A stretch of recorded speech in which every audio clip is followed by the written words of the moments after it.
Hi again. I had the first video I showed you those little clips. That's where they sit, and you have to get in sort of behind them and pull away. There's a bar that runs the length of the freezer, and you just sort of pry it and then they wiggle loose. Once you've done that, you can take out this tray and this tray. This tray has little, clips in it right here that you sort of poke, and then it hooks back here, so you lift it out. Then there's a bar across, and I can't show it right now, but there's this bar that runs all the way across, and it has, in mine, it had 3 little hooks that hold the slider thing that you need to get released. And so that was a bit tricky. I had to use 2 screwdrivers, and then the third one sort of pry it off, and then you pull it off. You do that on both sides, and then the bar comes out. Then you have to take away the right glide assembly, and there's 4 screws there. That's easy, they're just a 1/4 inch, and then it slides forward and out. Well, I forgot to mention that we have to take the front panel off as well, and there's just 4 screws on mine.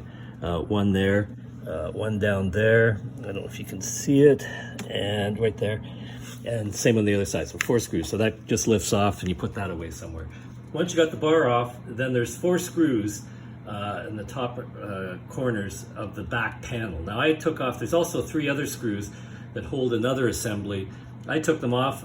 Turns out I didn't need to, because I was replacing the big condenser fan, not the smaller one. There's actually 2 fans in there, I didn't realize that. Anyway, it may have made it easier, because when I took it out, that fan was still connected via wiring, and it may be tricky to pull it out, but I think it is designed that you can disconnect that particular connector, and away you go.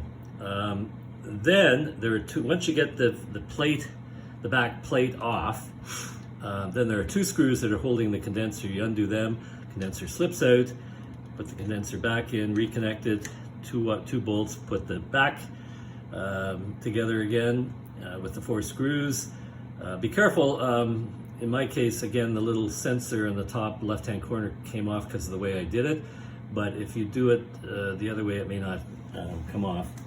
And then you put the bar back in, make sure it's aligned properly, i.e. both sides are either pulled out or pushed in, and clip the clips back on.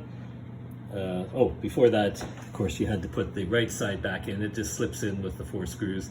Then the bar, then the bottom tray, top tray, and then you put the door back on. I had to put screwdrivers on both sides just to hold the door as by myself, because when you push in, try and put the door back on, everything wants to go back in. And that's it. It took me about an hour. Good luck.